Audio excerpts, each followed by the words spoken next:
Հայաստանի Հանրապետությունն այժմ դժվարին ճգնաժամային փուլում է ու որոշ գնահատականներով այն անհնար է հաղթարել առանց կրթական համակարգում լուրջ ռեֆորմների,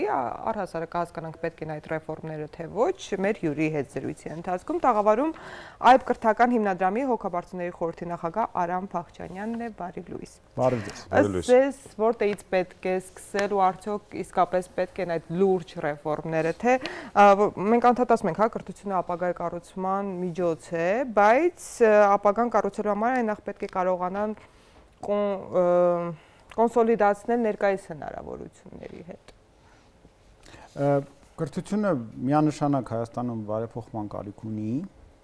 եւ իմ խորը համոզմունքը այդ համոզմունքին ես ծառայում եմ արդեն ավելի քան 10 տարի դա այն է, որ կրթությունը միջոց է ապագան կառուցելու, ընդհանրապես եթե դու ուզում ես լավ երկիր ունենաս, քո հաջորդ սերունդը ապրի լավ երկրում, այսօր պետք է զբաղվես կրթությամբ, դա միակ հիմնական գրավականն է լավ ապագա։ Իսկ ինչպես անենջից սկսել, գիտեք, սկսել նրանից, որ վերափոխել կրթական համայնքի մտածողությունը, մտցնել նոր մտածողություն, նոր պատկերացումներ կրթության մասին, թե ինչ է կրթությունը, ինչին է կրթությունը միտված, որն է կրթության նպատակները, որովհետև եթե կրթության նպատակը ինստիտուտ ավարտել, դիպլոմ ստանալն է, դա երբևիցե չի բերի մեզ հաջողության։ Բայց շատերը տենց են մտածում։ Մեծամասնությունն է։ Իսկ ո՞նց անենք, որ կոտրենք այդ կարծրատիպերը։ Դա գալիս է նրանից, գիտեք, հավի ձվի խնդիր է։ Եթե դուք գիտեք, որ որևէ միտեղ շատ ձանձրալի է լինելու, ասենք թատրոնում, դուք կարող եք գնաք այդ թատրոն, որովհետև պարտավորված եք լինել թատրոնում ժամանակ, բայց միշտ մեծ դժկամությամբ եւ ընդհանրապես կսպասեք ավարտին, չէ՞, որ ավարտի գնաք տուն։ Հա։ Չեք ակնկալում որևէ լավ բան։ Այդ պատկերացումն արդեն թատրոնի մասին այդպեսին է։ Կներեք մեր թատերագետներից ներողություն խնդրում, մենք շատ լավ թատրոններ ունենք, բայց ասածս այն է, որ քանի որ ակնկալիքը մեր կրթությունից արդեն այդպես է, որը ձևավորել է հենց ինքը կրթական համակարգը տարիներով։ Հիմա էլ է։ Հիմա ծնողներն էլ այդպես մտածում, երեխաներն էլ այդպես, որը այդպես է մտածում։ Մենք պետք է փոխենք ակնկալիքները։ Մենք պետք է փոխենք վերաբերմունքը դրանից։ Եկեք հասկանանք, հա, որոնք են ամենա այսպես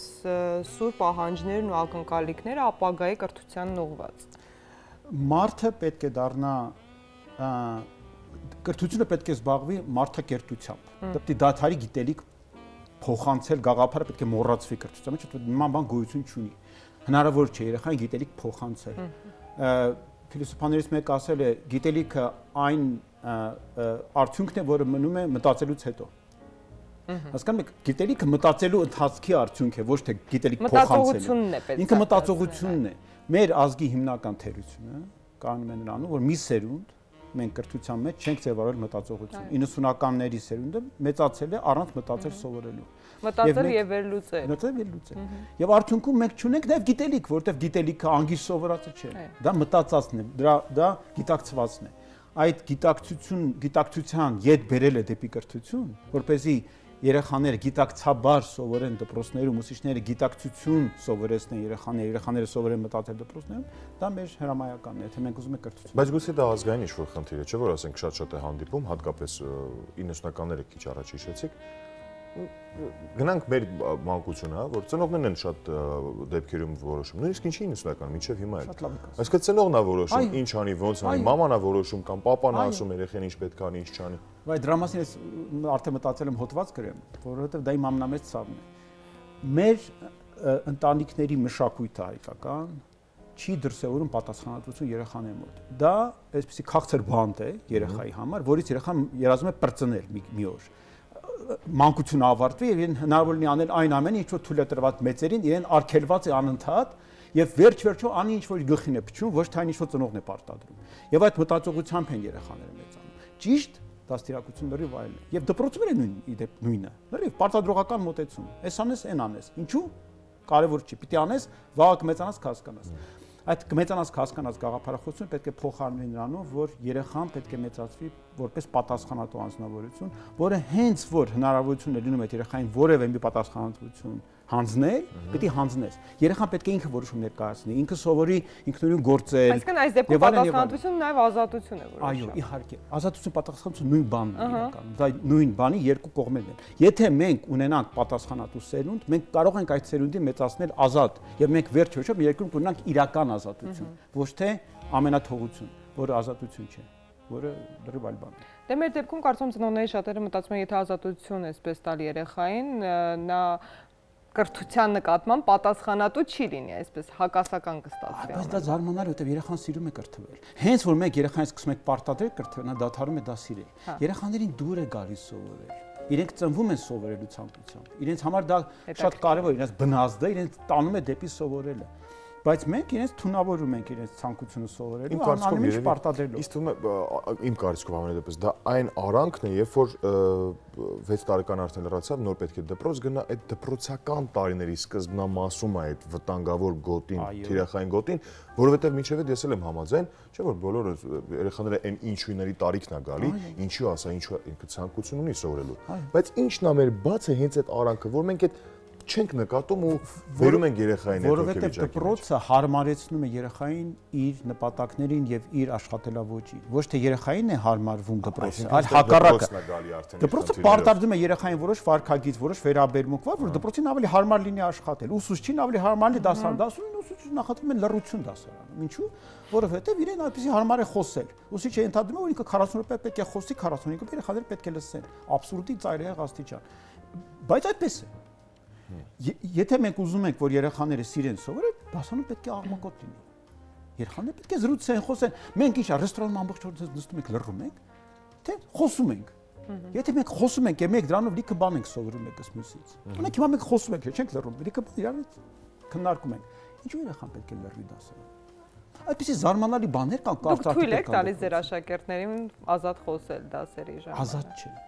Ազատ նշանակում է անպատասխանատու։ Նպատակային խոսել։ Դուք իրար արժև դնում եք նպատակ եւ ասում եք իսկ հիմա խոսի։ Բայց նպատակին հասիր, որովհետեւ առանց նպատակի այստեղ մենք ինչու ենք այդ դեպքում հավաքել։ Մենք մեկսպիսի ժամանակն ենք ծախսում։ Խաղեր կլինի, խաղի պահեր կլինի, անպայման ամեն դասի մի մասը խաղ է։ Եթե չեմ սխալվում, կարծում Ճապոնիայում էր առաջին 3 դասարաններում ոչ տառ էին սովորեցնում, ոչ մի բան, ոչ թվեր, պարզապես քաղաքացիներ էին այսպես դաստիարակում, որպեսզի լինեն ավելի դաստիարակված հասարակության մեջ, մի խոսքով իրենց մոտ այլ էր, ու բնականաբար հակասական կարծիքներ կարող են լինել, բայց տարբեր մեթոդներ կան, որոնք օգտագործում ենք նաև մենք մեր կրթական համակարգում, մենք այս մասին շատ խոսել ենք, մենք վերցնում ենք տարբեր երկրներից մեթոդներ, բայց չենք ադապտացնում, հարմարեցնում մեր ազգային գաղափարախոսության ու արժեքներին։ Այ ազգային գաղափարախոսության շուրջ ես մեծ հարցեր ունեմ, թե դա ինչ է, ես դեռ չգիտեմ, մենք կարծեմ թե չունենք նման բան։ Ինչ վերաբերում արժեքներին, արժեքները ընդհանրապես իմ խորը համոզմունքով իրենք համամարտկային են։ Ամեն ազգ ունի իր արժեքները, որոնք մշակույթից են բխում։ Բայց մարդկային արժեքները իրենք նույնն են ինչ որ հին Հունաստան, նույնը այսօր այստեղ։ Այդ առումով մենք շատ չենք տարբերվում այլ զարգացած ազգերից։ Բայց այո, մենք պետք է համադրենք այն ինչ որ այլ մարդիկ անում են մեր մշակույթի հետ, մեր մշակութային արժեքը, հասկանանք մեր մարդկային տեսակը, մեր մշակույթը, հայի մտածողությունը համադրելի է այդ ամենի հետ, թե այնքան էլ համադրելի չէ։ Արդյոք մենք հայ մտածողությունը մի քիչ պիտի փոխենք։ Թե այդ համակարգը մի քիչ, այստեղ միշտ ոսկի միջին է, բայց այո, ուղղակի վերցնել մի բան տնկել այստեղ ու հույս ունենալ որ կաճի չէ։ Իսկ ձեզ պետք է փոխել մտածողությունը։ Որոշ մասերով այո։ Օրինակ պատասխանատու սերունդ դաստիարակի տեսակետից միանշանակ այո։ Եվ դա երբվանից է պետք սկսել անել։ Երեկվանից։ Երեկվանից։ Հայկի գոնե այսօր առավոտվանից սկսենք, հաղորդումը սկսվել է այսօր։ Շատ լավն է։ Իսկ եթե տարիքային ցանկացած դպրոց մանկապարտ ծնվել է երեխան, պետք է երեխայի մեջ դաստիարակել պատասխանատվություն։ Այսինքն հենց տնից, ծնողներից սկսած։ Իհարկե, մերոնք ինչ են անում։ Վայ, երեխան ընկավ, բալիկը ընկավ։ Լավ արեց որ ընկավ։ Նա ստեղծված է ընկնելու համար։ Նա այնպես է մարմինը կառուցված, որ ընկնի անընդհատ, որտեվ դրանով նա սովորում է շարժվել։ Պետք է երեխային թույլ տալ սխալվել։ Իհարկե պետք է զգուշ լինել, որ վտանգավոր բաներ չանի, հետևել։ Դե միանշանակ հասկանում ենք ծայրահեղ բաների մասին չենք խոսում։ Այո, բայց սովորական պետք է ստեղծեն այնպիսի միջավայր երեխայի համար, որտեղ երեխային հարմար լինի անդադ սխալվել։ Եվ ընդհանրապես հայերի մեջ մոտ վտանգ կա նաև։ Մենք սխալի նկատմամբ շատ պահանջկոտ վերաբերմունք ունենք, պատժում ենք սխալների համար։ Երեխան չի կարելի պատժել սխալների համար։ Երեխան սովորում է սխալվել։ Հակառակը, երեխային պետք է դրթել դեպի սխալները։ Հանկարծ մի բան փչացնել, թող փչացնի, ոչինչ, դրանով է սովորում։ Հիմա ափսոս եմ իդ մի փչացրած բանը, թե երեխայի ապագան է ափսոս։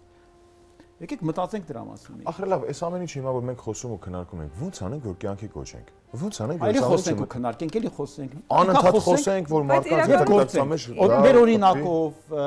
դպրոցների մտնենք դպրոցներ, խոսենք ուսուցիչների հետ, գնանք իրենց դասերին, իրենց օգնենք դասերը փոխել, գործել է պետք։ Համայնք է պետք ստեղծել մարդկանց, որոնք պատրաստ են այդ փոփոխությունը նախաձեռնել ու ասեմ մի բան։ Ամերիկայում բոլոր խանութներում կոշերային ուտելիք են վաճառում հիմնականում։ Գիտեք ինչն է այդ հրաները, որ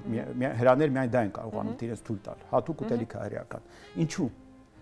Համատարած, այս հրաները շատ քիչ են Ամերիկայում, բայց որտեղ հրաները որ խանութ մտնում են, ասում են ինձ այս ուտելիքից տվեք։ Եվ խանութները օգտեն են հրաների ձեռը, կրակն են մի քիչ ընկել, հոգնել են դրանից ու արդեն նախընտրում են պատվիրել միայն այն ուտելիքը, որ համապատասխանում է այս մի խումբ փոքր հրաների։ Եթե դու ունենում ես մի խումբ համարձակ ոչ տոլերանտ մարդկանց, որոնք պահանջում են իրենցը, վաղ թե ուշ դա դառնում է համատարած պահանջ։ Biz հետաքրքիր բան կա, մենք եթե բոլորս ամեն մեկս մեր մասով այդ պահանջը անդադ ներկայացնենք եւ պնդենք եւ առաջ տանենք եւ համառենք, վաղ թե ուշ բոլորը դրա հետ կամակերպեն, որտեղ մնացած բոլորը թափես իրենց համար միևնույնն է։ Վաղ թե ուշ, բայց արի ուտես, որ ժամանակ էլ չունենք, որովհետև պատերազմից հետո կարծես տարբեր ոլորտներում այսպես խնդիրներն ավելի ակնհայտ դարձան, այո, մասնավորապես կրթական ոլորտում ու այստեղ էլ, երբ խոսում են Հայաստանում կրթական ոլորտում հեղափոխություն անելու մասին, շատ են խոսում փորձագետների հետ եւ այլն, բայց միևնույն է չեն հայտնվում այն մարդիկ, որ այդ համարձակ քայլը անեն։ Մի բան ասեմ, եկեք կրթության մեջ հեղափոխություն չանենք, չէ, ես էլ եմ դեմ գլոբալ հեղափոխության։ Կրթության մեջ սխալ է հեղափոխության գաղափարը երբեք չի աշխատում։ Կրթությունը դանդաղ փոփոխվող ոլորտ է, ինքը շատ իներտ է, շատ մեծ քանակությամբ մարդիկ են ներգրաված կրթության մեջ։ Եթե հաշվեք երեխաների քանակը, որ այս պայն կրթության մեջ են, եթե միայն դպրոցները հաշվենք, դա մոտավորապես 300,000 երեխա է։ Եթե դրան գումարենք ծնողների քանակը, որոնք ներգրաված են, եւս երկու անգամ բազմապատկը գումարեք, կստացվի ուսուցիչներ մոտ 1 միլիոն մարդ, այսպես թե այնպես ներգրաված է կրթության ոլորտում, այսպես թե այնպես։ Եվ այդ մարդկանց արագ դրթել ինչ-որ բանի անհնարին է։ Պետք է քայլ առ քայլ, բայց համառորեն, վստահորեն գնալ ճիշտ ճանապարհով։ Եվ այդ տեսակետից օրինակ ես համարում եմ, որ կրթությունը պետք է ապաքաղաքականացվի, որովհետև որևէ քաղաքականուց չի կարող այնքան գոյատևել, եթե իհարկե դա ես իմ բանը, Հյուսիսային Կորեա չէ էլի, որ կարողանա իրագործել երկարաժամկետ կրթական բարեփոխում։ Պետք է լինի այստեղ որոշ այսպիսի էստաֆետայնման, պետք է ամեն քաղաքական ուժը հաջորդին շարունակականություն ապահովի գործունեության այդ ոլորտում, այլապես ոչինչ չի ստացվի։ Այլապես զիգզագով կգնանք բրոնյան շարժման սկզբունքով։ Նաև հանրության շրջանում հաճախ են հնչում վաղ տարիքից օբյեկտիվ պատմության դասավանդում, ֆիզիկա-մաթեմատիկական հմտությունների ավելի շատ զարգացնել, նաև ԱԹՍ-ներ պատրաստել եւ այլն, ինձ հետաքրքիր է այս ամեն ինչը հաջորդ սերունդը մեծան ԱԹՍ-ի փոխարեն մի այլ բան կլինի։ Ես կողմ եմ նրան, որպեսզի երեխաները ստանան բազմակողմանի կրթություն։ Մենք կլինենք ամուր որպես ազգ, երբ որ ամեն ազգի անդամ կլինի կյանքում հաջողի։ Իսկ մարդիկ հաջողում են, երբ որ անում են այն, ինչ որ ինձ դուր է գալիս։ Օրինակ դուք անում եք այն, ինչ որ ձեզ դուր է գալիս, դուք լավ եք դա անում, չէ՞։ Դուք կուզենայիք, որ բոլորն այդպես լինեին այս երկրում։ Մենք դա կունենանք շատ հզոր տնտեսություն։ Մենք չսարքեինք ԱԹՍ հազարատ ԱԹՍ կունենային կամ միլիոն հատ, որտեղ հզոր տնտեսությամբ ամեն ինչ կարող է ապահովել, խնդիրները կլուծվեին։ Պետք է գնալ նրանից, որ պետք է այս երկրի ամեն քաղաքացուն երիտասարդ, ամեն աշակերտին տիրություն անել եւ համոզվել, որ ինքը կհասնի իր նպատակին։ Դա է մեր կրթության հիմնական նպատակը։ Եթե մենք ունենանք կայացած սերունդ, մենք ամեն ինչ կկայացնենք։ Մեր խնդիրը այն է, որ Հայաստանում կան բազմաթիվ չկայացած մարդիկ։ Եվ դա բերում է եւ տնտեսական խնդիրների եւ բազմաթիվ այլ բաների։ Դա երկար պատմություն։ Պարոն Բաղդասարյան, ես մի հատ շատ լավ առաջարկ ունեմ։ Ցավոք սրտի մեր ժամանակը լրացավ ու այսօր դեկտեմբերի 30-ն է, մենք մեր վերջի աշխատանքային օրն է այս տարվա մեջ։ Մենք մյուս տարի անպայման էլի հանդիպենք ու մի քիչ երկար փորձենք զրուցենք, որովհետև անկեղծ շատ հետաքրքիր ու շատ կարևոր թեմա ենք մենք շոշափում։ Լավ, դա արդեն հետո շոշափենք։ Հիմա առիթից օգտվելով ասենք ձեզ շնորհակալություն։ Շնորհակալություն, ցավոք ժամանակը սպառում է, բայց կարևոր մեսեջը մենք հասկացանք, պետք է պատասխանատու քաղաքացիներ այսպես դաստիարակեն, թե դպրոցները, թե ընտանիքները, որպեսզի հետո ունենանք զարգացած տնտեսությունը կբերի նաև հաղթանակներ արդեն ռազմաճակատում, ինչու ոչ, ու կզարգանա նաև կրթական ոլորտը, այնպես որ բացի պատասխանատուից նաև բարի սերունդ մեծացրեք, բարությունն էլ կփրկի աշխարհը, վստահեցնում եմ։ Ես էլ իհարկե միանում եմ այդ բարության կոչին մանեի, որը որ ամեն օր գրեթե նա չի մոռանում ու հավատով ամեն անգամ կոչ է անում։ Իսկ ես էլ ամեն օր հավատով միանում եմ նրա կոչին։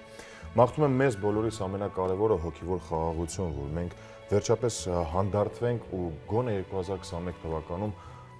ավելի բարի լինենք մեկս մեկի նկատմամբ։ Եվ թող խաղաղ լինի հաջորդ տարի։ Ամենակարևորը, շնորհակալություն ձեզ։ Շնորհակալություն, գալիք տոները շնորհավոր։